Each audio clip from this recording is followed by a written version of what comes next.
के इस वीडियो में मैं आपको बताऊंगा जिम्नोस्पर्म के संबंध में। तो सबसे पहले जिम्नोस्पर्म के कुछ इंपॉर्टेंट कैरेक्टर्स को फॉलो करते हैं, ठीक है ना। सबसे इंपॉर्टेंट कैरेक्टर होता है जिम्नोस्पर्म का कि एवर ग्रीन होते हैं। कैसे होते हैं? एवर ग्रीन होते हैं। सेकंड थिंग होती है ये जो जिम्नोस्पर्म्स होते हैं इनको नेकेड शेडेड प्लांट्स भी बोला जाता है, ठीक है ना। उसका रीजन ये होता है कि इनके ओव्यूल के अराउंड ओवरी वॉल एब्सेंट होती है और यही रीजन है इनको बोल दिया गया नेकेड शेडेड प्लांट्स, राइट। अब जब ओवरी वॉल एब्सेंट है तो इन प्लांट्स में फ्रूट्स का डेवलपमेंट भी नहीं होता है, ठीक है ना। फ्रूट्स आर एब्सेंट, तो जब फ्रूट्स एब्सेंट है तो इनमें फ्लावर का डेवलपमेंट भी नहीं होता। तो therefore these are also called non flowering plant, ठीक। नेक्स्ट फीचर की बात करते हैं तो इनका जो प्लांट बॉडी नेचर होता है वो कैसा होता है? स्पोरोफाइट होता है, जिसे 2n के द्वारा रिप्रेजेंट किया जाता है। अब स्पोरोफाइट का जो प्लांट बॉडी होगा वो 3 इंपॉर्टेंट पार्ट्स में डिफरेंशिएट होता है, ठीक है। इसमें फर्स्ट इंपॉर्टेंट पार्ट होता है रूट, सेकेंड होता है स्टेम, थर्ड होता है लीव्स। यहां पर इन जिम्नोस्पर्म में जो रूट्स होती हैं ये 2 टाइप्स की होती है। तो फर्स्ट तो होती है नॉर्मल रूट। नॉर्मल रूट जो होगी वो सॉइल में डीपली पेनिट्रेट करती जाती है। वहीं पे जो स्पेशलाइज्ड रूट होती है उनमें कुछ स्पेसिफिक फीचर होता है, ठीक है ना। इनकी रूट के विद इन, ठीक है ना, सेल्स के विद इन कुछ एल्गीज या फिर फंगस का ग्रोथ हो जाती है और यही रीजन है इन्हें क्या बोलते हैं हम लोग? स्पेशलाइज्ड रूट बोला जाता है। तो आपके एग्जाम में क्वेश्चन बनता है, प्रीवियस एग्जाम में भी क्वेश्चन आया हुआ है कि ऐसे कौन से जिम्नोस्पर्म होते हैं जिनमें स्पेशलाइज्ड रूट पाई जाती है। तो first example is cycas, second example is Pinus, ठीक है ना। तो बच्चों ये तो रूट के बारे में हो जाता है, ठीक है ना। अब अगर स्टेम की बात करते हैं हम लोग तो स्टेम की जो प्रॉपर्टीज होती है इसमें फर्स्ट प्रॉपर्टी होती है इरेक्ट, ठीक है ना। सेकंड होता है एरियल होता है, थर्ड होता है सॉलिड होता है, सिलिंड्रिकल होता है। तो ये यूजुअल कैरेक्टर्स होते हैं। अब आपके यहाँ पर जो स्टेम से रिलेटेड कैरेक्टर पूछा जाता है या पूछा गया है वो क्या है? जिम्नोस्पर्म में अनब्रांच्ड स्टेम किस प्लांट में होता है? तो आप याद रखेंगे साइकस। साइकस में स्टेम कैसा होता है? अनब्रांच्ड। वहीं पे जब ब्रांच्ड स्टेम की बात आएगी तो वो एग्जांपल कौन से होते हैं? सेड्रस एंड पाइनस, ठीक है ना। तो देयर आर 3 एग्जांपल्स, ठीक है ना। First is cycas. Cycas have unbranched stem. On the other hand, cedrus and pinus have branched stem. अब बात आती है कुछ इंपॉर्टेंट वेस्कुलर टिश्यू के बारे में। तो जिम्नोस्पर्म के केस में जो वेस्कुलर टिश्यूज होते हैं, जैसा कि आपको मालूम है कि वेस्कुलर टिश्यू में जाइलम और फ्लोएम को इंक्लूड किया जाता है, ठीक।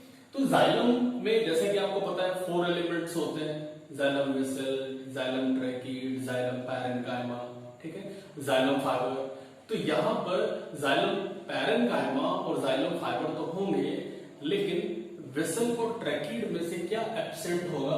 वेसल्स एब्सेंट होते हैं, मींस जिम्नोस्पर्म में केवल जाइलम के ट्रैकीड्स ही पाए जाते हैं बच्चों, ठीक है, याद रखिएगा इस बात को। अब बात आती है फ्लोएम पे। अब ये जो फ्लोएम है वैसे तो फूड का कंडक्शन करता है, ये आपको पता है पहले से।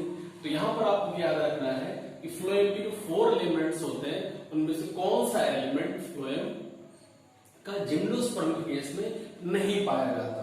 तो companion cells are absent in case of gymnosperm, ठीक है।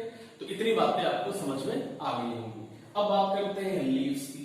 तो जिम्नोस्पर्म में जो लीव्स होती है वो 2 टाइप की होती है। तो इसमें जो एक लीफ होगी, टाइप होगा, वो कैसी होंगी? फोलेज लीव्स बोलते हैं, ठीक है। क्या नेम होता है? फोलेज लीफ बोला जाता है। तो फोलेज लीव्स जो होती है नेचर वाइज कैसी होती है?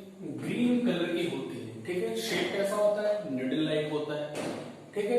ये क्या करते हैं? फोटोसिंथेसिस करते हैं और फूड मेक करते हैं। फिर सेकंड टाइप की जो लीफ होती है जिसे बोलते हैं स्केल लीव्स बोला जाता है। तो ये कलर वाइज करके ब्राउन होती है, मेम्ब्रेनस होती है। इनका नेचर फोटोसिंथेसिस करना नहीं होता। इनका नेचर होता है जब यंग फोलेज लीव्स डेवलप हो रही होती है तो उसको क्या देना? प्रोटेक्शन देना होता है, ठीक है।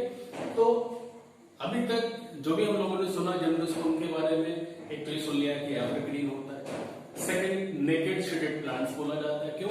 क्योंकि ओव्यूल के अराउंड ओवरी बोन नहीं पाई जाती है। फ्रूट एब्सेंट होता है, फ्लावर एब्सेंट होता है। प्लांट बॉडी का जो नेचर होता है वो स्पोरोफाइट होता है। क्यों? क्योंकि ये स्पोर प्रोड्यूस करते हैं। ठीक है। फिर अगर प्लांट बॉडी की एप्रेंस पे आते हैं तो रूट, स्टेम और लीफ में डिफरेंशिएट होती है, जहां पे रूट्स टू टाइप्स की होती है। फर्स्ट रूट कौन सा? Normal route. सेकंड वाला कौन सा? Specialised root. तो स्पेशलाइज्ड रूट में ऐसा क्या होता होगा? तो स्पेशलाइज्ड रूट में कुछ ऐसा बताया गया, रूट के अंदर एल्गी या फिर फंगस का इन्फेक्शन हो जाता है। ठीक है। अब स्टेम की बारी आती, तो स्टेम हम लोगों ने देखा कैसा होता है, इरेक्ट होता है, रियल होता है, सॉलिड होता है, सिलिंड्रिकल होता है।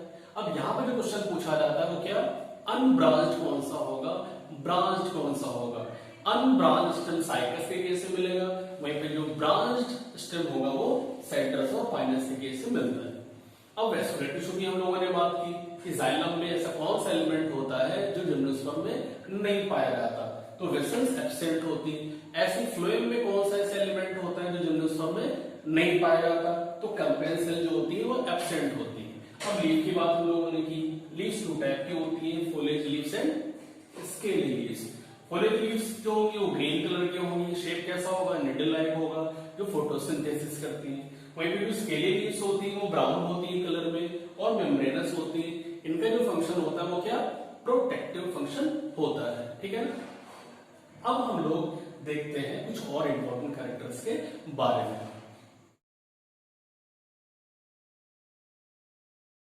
जिम्नोस्पर्म में जो नेक्स्ट फीचर अब होता है वो क्या है, एयर पॉलिनेशन का पाया जाना।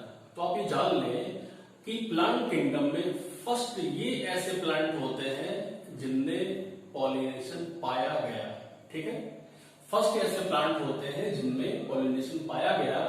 अब जैसे कि आपको मालूम होगा कि पॉलिनेशन के डिफरेंट टाइप्स होते हैं, एयर पॉलिनेशन होता है, वाटर पॉलिनेशन होता है, एनिमल पॉलिनेशन होता है। ठीक है ना, तो डिफरेंट एजेंसीज होती है।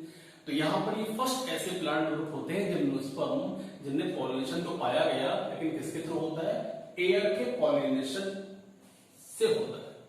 ठीक है, याद रखेंगे पॉलिनेशन किसके थ्रू होगा, एयर के थ्रू होता है। अब इसके लिए भी एक स्पेसिफिक टर्म यूज में लाते हैं, वो टर्म क्या होता है, एनीमोफिली।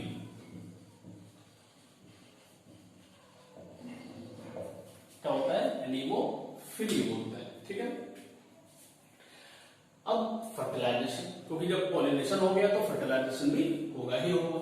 तो फर्टिलाइजेशन जो होता है वो उसे क्या बोलते हैं, साइफोनोगेमी बोलते हैं। होता क्या है कि जब पॉलिनेशन हो जाएगा तो पॉलन ग्रेन पहुंच गए, तो पॉलन ग्रेन क्या करेंगे, जर्मिनेट करेंगे। जर्मिनेट करने में 2 मेल गैमेट्स बनाएंगे और ये जो मेल गैमेट्स होंगे वो कहां होंगे, पॉलन ट्यूब के विद इन होंगे। तो जब पॉलन ट्यूब मेल गैमेट्स को फीमेल गैमेट तक लेकर के जाता है तो उस फर्टिलाइजेशन के टाइप को क्या बोलते हैं, साइफोनोगेमी बोलते हैं।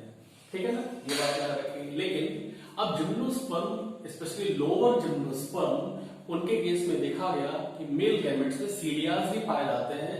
तो एक बात और ध्यान में रखेंगे कि जो लोअर जिम्नोस्पर्म होंगे,